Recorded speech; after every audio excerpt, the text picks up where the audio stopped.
Praise God. Praise the Lord. I'm just going to open in prayer. I'm kind of lacking on natural fuel. I've been up since Monday morning, practically.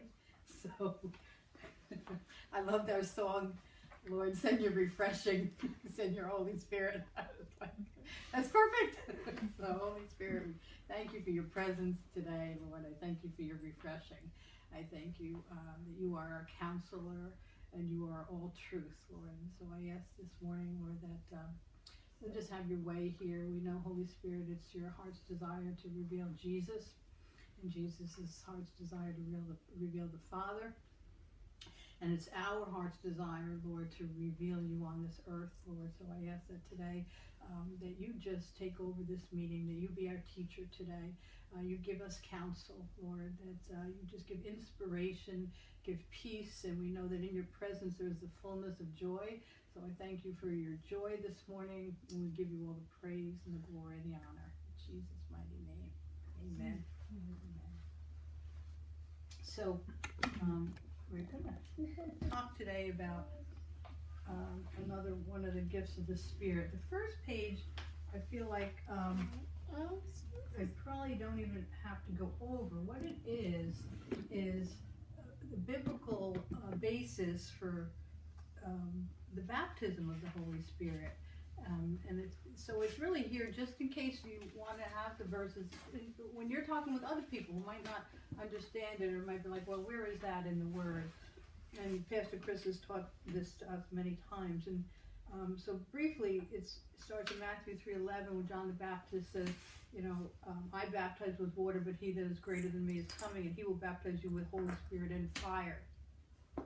And then later at the end of the Gospel of John, Jesus himself, so now, 3 years after John the Baptist spoke that, Jesus now is sending out his apostles. It is right before his ascension into heaven. And so as he's, sending out the apostles, he says to them,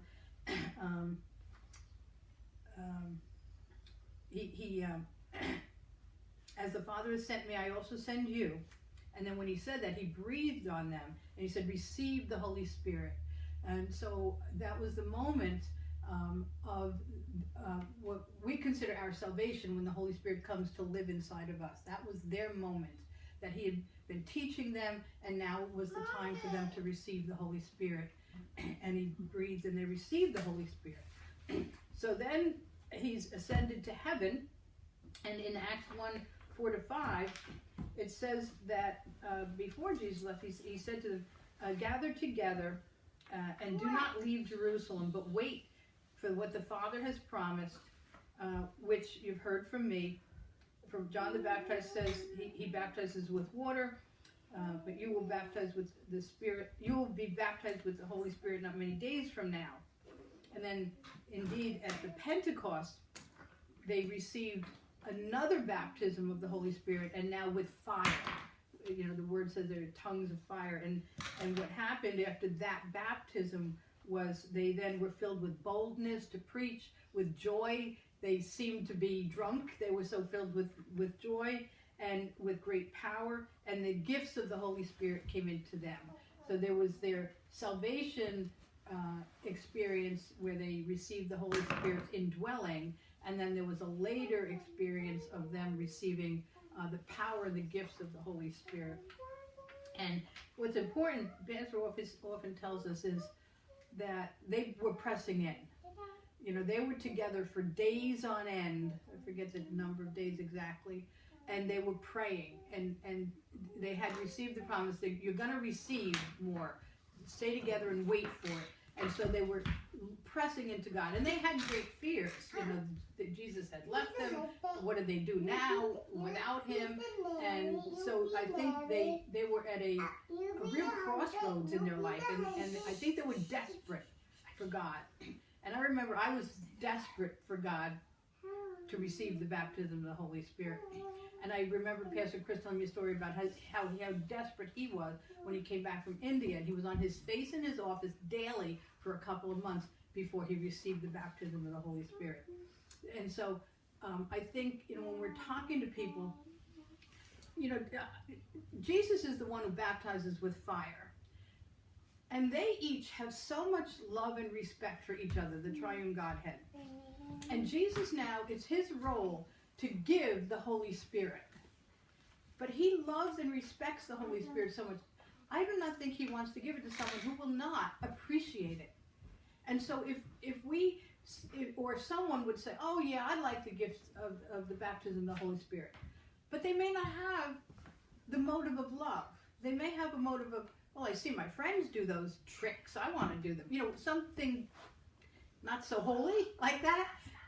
They may not receive the baptism of the Holy Spirit, when you pray over them to receive it. And so I think, and we don't know people's hearts. God alone knows the hearts of man. And so, but I think that's an element. We need to have a pure love and desire of the gifts of the Spirit to receive them. And also God's going to look, what are you going to do with them? And out of that purity of love, it's not going to be for ourselves. It's going to be to demonstrate who God is to others, to heal others, to help others. The kind of heart Jesus had. And when we have that and we press in with this desperate longing and love as the basis for that, then I think he's so not only willing, but pleased to give. He wants us to be empowered. Jesus wants to baptize us with the power of the baptism of the Holy Spirit. And the Holy Spirit wants us to use his gifts. He doesn't want to be confined. So I think, it's just a wonderful thing. But there's a part on those who want to receive that they have to be right. And there's nothing wrong with having to press in and press in again and press in again. God honors that, and there's purpose behind that. If I just got it the first time I asked, I don't know that I would have appreciated it or recognized it or been able to receive it in its fullness.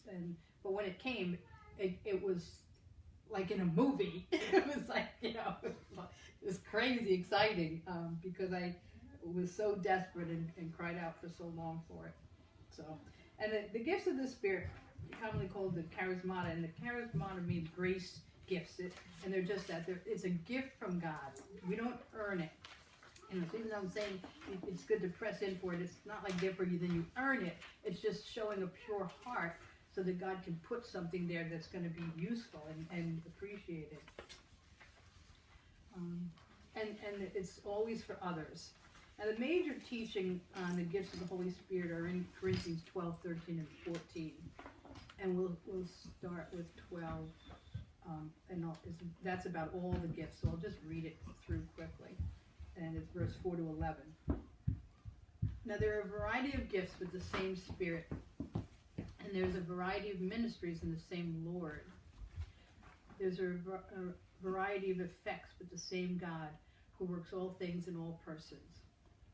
And that I love. He works all things in all persons. And I believe all Christians, even just at their salvation, because they have the Holy Spirit in them, God can manifest any gift through any believer anytime he chooses. They don't even have to have received that particular gift and be walking strongly. They can just suddenly say prophetic words when they may not actually have the gift of prophecy, because they have the Holy Spirit in them. And so they're, as the word says, they're for all people. And that's all his children. But to each one is given the manifestation of the Spirit.